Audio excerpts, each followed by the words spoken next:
Hi, and welcome to Jamie deRoy and Friends. This week we bring you a very special show. Primary Stages has launched a new website celebrating the oral history of off and off Broadway. It celebrates these visionaries who made this all happen, including people like Charles Busch, Tom Jones, and A.R. Gurney, who recently we lost. For entire interviews, go to their website, which is primarystagesoffcenter.org. Enjoy these incredible interviews done by Casey Childs and Sally Plass. So she asked me for a verb, right?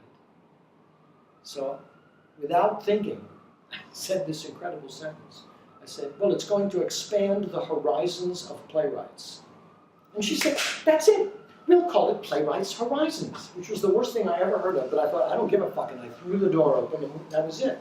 There was this strange, there was this tough German grandfather. When he found out I wanted to be an actress, you know what he said? How will she make her living on her back? I had the good luck to be in a small jail cell with Dorothy Day for 30 days. And boy, did I learn a lot. But that was not a performance. That was, sometimes it's almost hard to tell a performance from a protest. But anyway, he said, go and see Lee Strasberg, so I did. And Lee Strasberg asked me, he had this chair in the hall. He lived on 86th Street. He said, why do you want to act? And I just burst into tears and I cried for about a minute or something. And so I went in his private classes. This was in Harlem, the community theater. And so I think that was the first time I actually did a play. And it was a play that ended up going off Broadway, and that was the beginning of my so-called career. And what was that play? It was called Raising Hell in the Sun. Don't bury me on Broadway, boys. The bright lights spoil the view. When I am dust, erect my bust on 2nd Avenue. Just lay me by the Phoenix, that's good enough for me. Or if you're able to find it, by the Theatre de Lis. Put me on the rooftop or by the cherry lane. And instead of a dirge, I would like to urge that you sing this small refrain.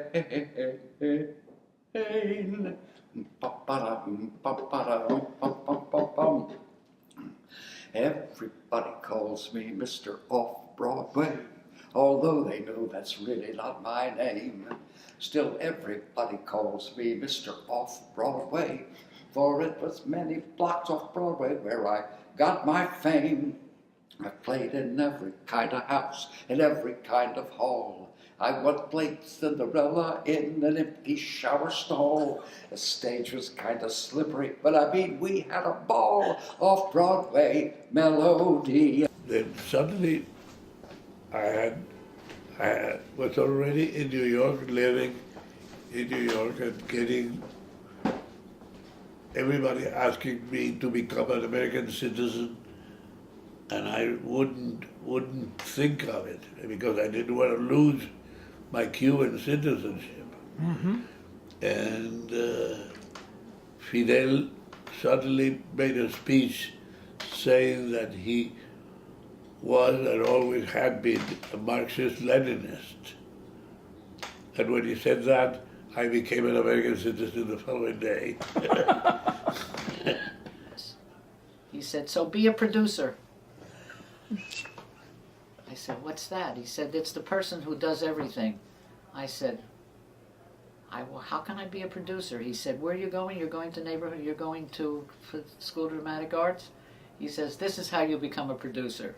He said, when you're in class next year, and they say, okay, everybody who wants to be an actor, step this way. Everybody who wants to be a designer, step this way. A director, a writer, step this way. Anybody who wants to be a producer, step this way. You'll be the only one who's going to step this way as a producer. Learn how to be a producer.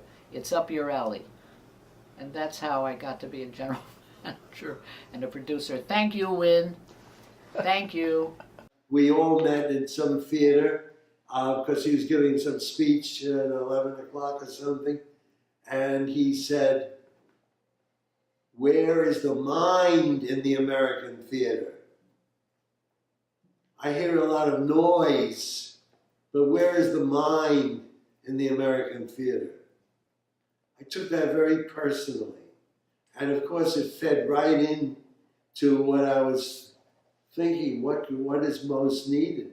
Well, what most needed is a theater with a mind. What's needed is a serious theater.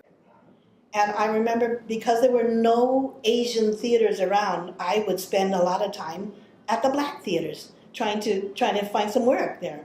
And Woody King, bless his heart, he would cast me. He would make sure I got work. And now I serve as one of his board members. So Bert brought me to Henry Street to start an Arts for Living program. And since I was so into theater, I said, wow, this is a great opportunity to emulate the old Federal Theater. The Nazis invaded. I was 3, May 10th, 1940. Nazis began bombing Brussels at about 4 in the morning.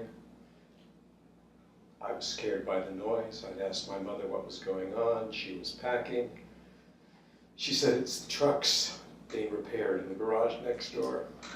Anyway, we fled. My father was in the Belgian army. My mother drove me and both sets of grandparents through war-torn France, bombs falling. And eventually my father, who escaped at Dunkirk after the Belgian surrender, joined us. My paternal grandparents didn't make it. They were killed when they took a boat from Bordeaux to try to reach England. And you were all together at that time? Well, yes, but that particular boat was reserved for Dutch nationals, which they were. We couldn't get on it. They did get on it. We continued driving all the rest of us through, very lucky to get visas to go through Spain to get to Portugal, where we were extraordinarily lucky to get visas to come to America on a Japanese ship. Anyway, we did this really crackpot version of it at an undergraduate thing. Ted Talley was in it, and I was in it, and Albert directed it. And he played the narrator, who was Constance Garnett. And in it, we put, for the first version, we put signs up saying that Edith Evans was going to be in the Brothers Karamazov, and we thought that people would just know it was a joke, but one teacher told people to go, "You must go see Edith Evans."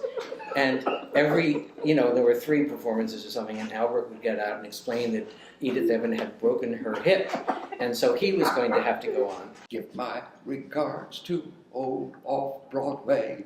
Remember me to Sheridan Square. Tell all the gang at Jan Hus Auditorium that I will soon be there. Everybody calls me Mr. Off-Broadway.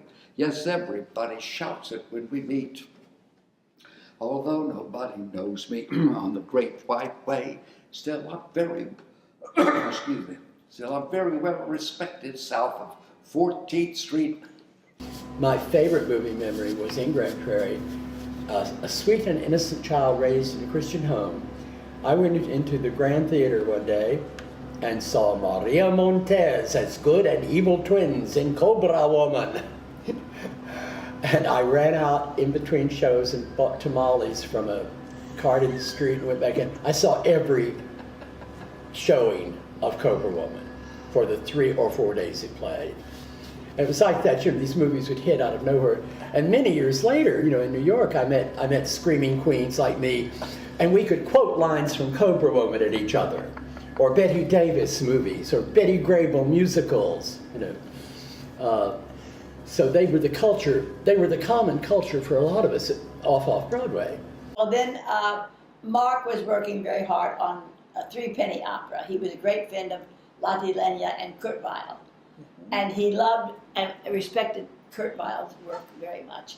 So he had had done the translation from the German into the play. And so he insisted that I come and audition for it.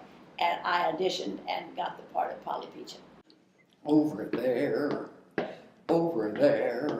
I mean the circle in the square. I played the Iceman, come up there for nearly a year. I never made much money, but I drank a lot of beer. That's why everybody calls me Mr. Off-Broadway, melody, da-da-dum-bum-bum.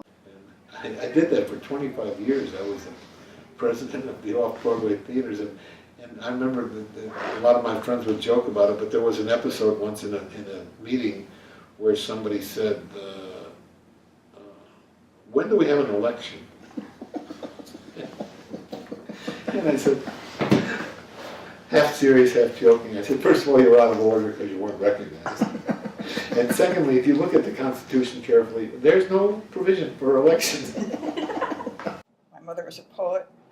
My father was an essayist, actually, more than a novelist. So they did that in their spare time. And at home, they both had their separate typewriters. And I would tiptoe around them, greatly in awe of their industry. And they both wore tortoiseshell glasses and smoked while they were writing. So I would go around, help me smoking. She's wearing her glasses, you know. So actually, it's kind of an interesting later result of that, because when I first came to work at the Public Theater, this is before the Public Theater was uptown, a hotel office. When I first met Joe in his office, there he was sitting at his desk, smoking and wearing tortoiseshell glasses. I felt right at home. My father, for reasons not entirely clear to me and never will be, I know that he had taken classes, night classes. He was a high school graduate and worked for the telephone company for many years. He had taken night classes in acting and directing. And the reason for it was that he wanted to put on plays in the church. He was a devout Protestant, and wherever we lived, the front of the church slowly changed, and he put on plays. While we were doing Cocktail Hour, Pete Gurney, who was the playwright, said he had this, play which was a bunch of letters so people read to each other, and it didn't require any rehearsal. And he had done it as a benefit up in New Haven. So we started doing love letters, and that became a real all-encompassing, engrossing enterprise for several years for us. I grew up in Buffalo, New York, and spent a good deal of my life there until I was in my early teens. And then I went away to school, boarding school, and then away to college. And ultimately, I'd go back. I don't consider myself really a denizen of Buffalo after that. But the first time I ever went to New York, and first I saw a play named Annie, Get Your Gun with Merman, and my father got me tickets to that.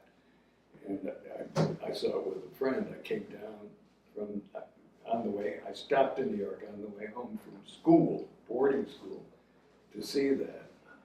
And I went with a friend of mine who my father gave another ticket to. And there I learned that you could have a scene in front of a curtain, and that curtain would go up and it'd be an entirely different scene. I'd seen Gilbert and Sullivan, and I'd waited while they changed the scenery and all that. But here, the fluidity, it was a Joshua Logan production, I think.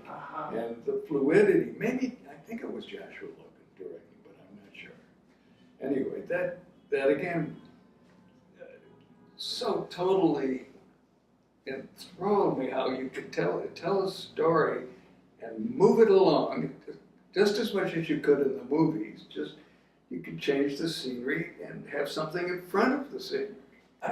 But I was getting smart enough to know that a play would be done if it didn't have a huge cast. And if you did it, if you cast the dining room with, you'd need 52 actors if you cast every part separately.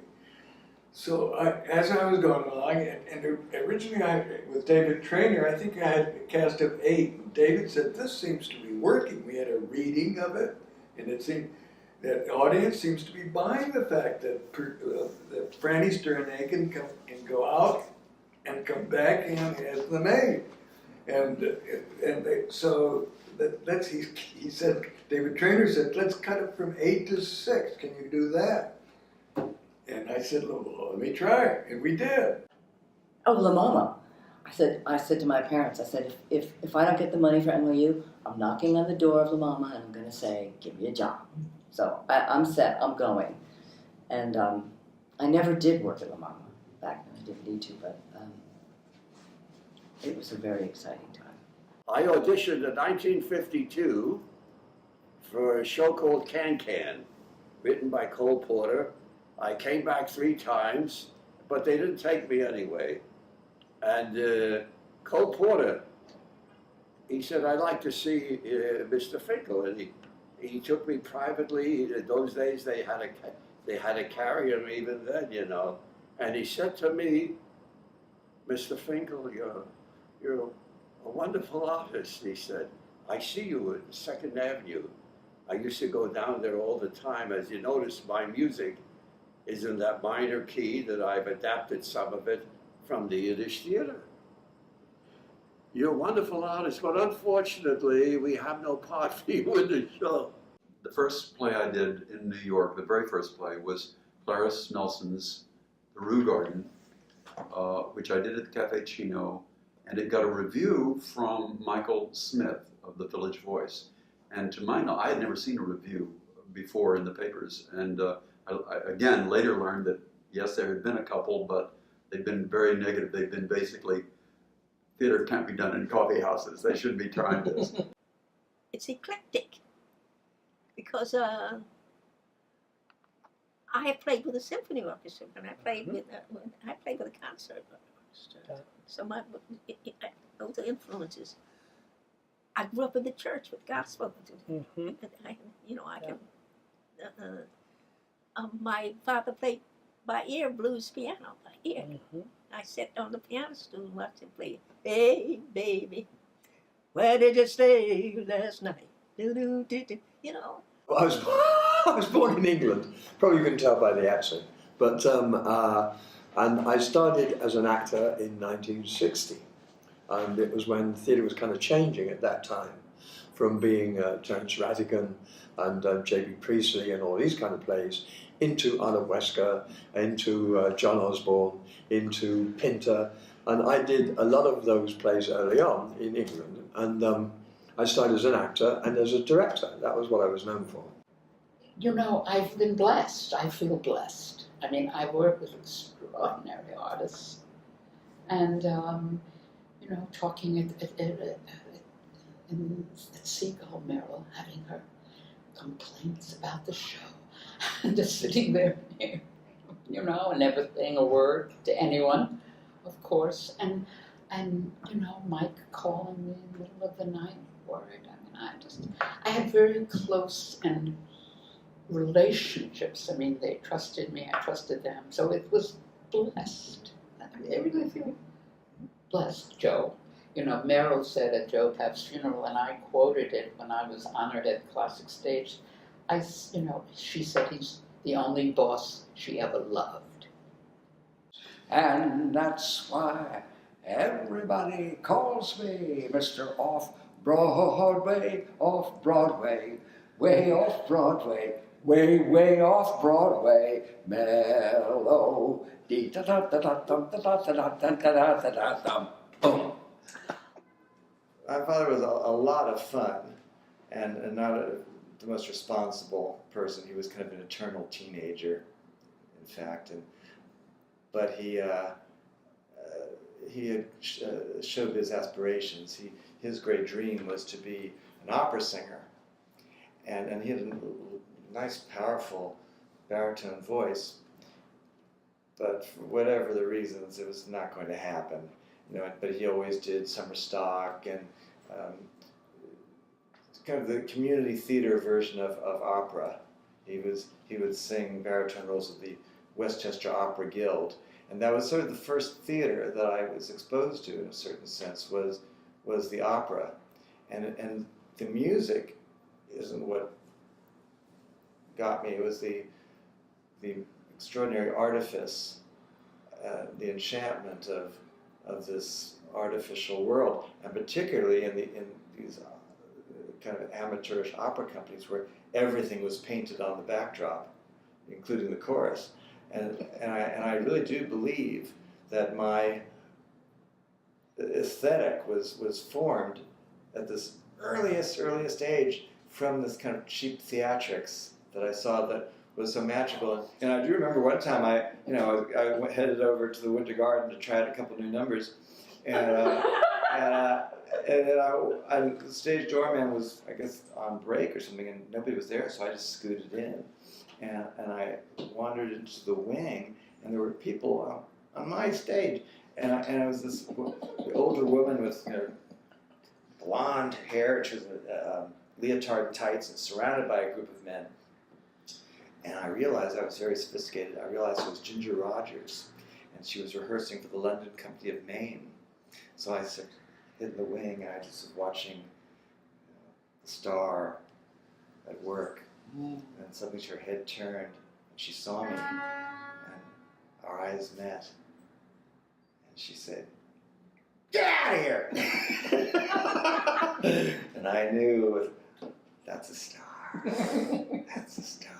We were in the right place at the right time, because basically that 6 months period, there was all this interest in the performance art scene in the East Village and Alphabet City. And Madonna had come out of that milieu, and Keith Haring, the painter, and there was a lot of focus on it. And our plays had such crazy titles, like Vampire Lesbians of Sodom, and Pardon My Inquisition, or Kiss the Blood Off My Castanets. And so when People Magazine or New York Magazine would do their article on this crazy scene, they would always mention our plays because there's this good punchline. And then we had our picture in People Magazine. We got the most amazing free press. Consequently, they were lined up down the block to see us in these plays. I remember years ago when I loved the Lortel Theater, and I remember Lucille Lortel Theater on Christopher Street. I remember going there as a child, seeing things when it was called the Theater de Lys. And when Miss Lortel died and willed her theater to be used for nonprofit theaters to do a season, and I remember at the time just thinking, oh wow, another commercial theater that's lost to us. But how wise she was, because that theater would have been empty most of the time and probably torn down. Instead, it's always used for different nonprofit theaters coming in to do their season. It's alive and thriving. She was very wise to do that. I'm kind of a Pollyanna type. I always like to see on the plus side. I don't like thinking doom and gloom. I think things are alive. There's always new. People always try and get me to come off like a bitter old thing. East Village doesn't exist anymore. There's real estate there. Your career never happened today, and there are no young people will have no chances today. I said, no.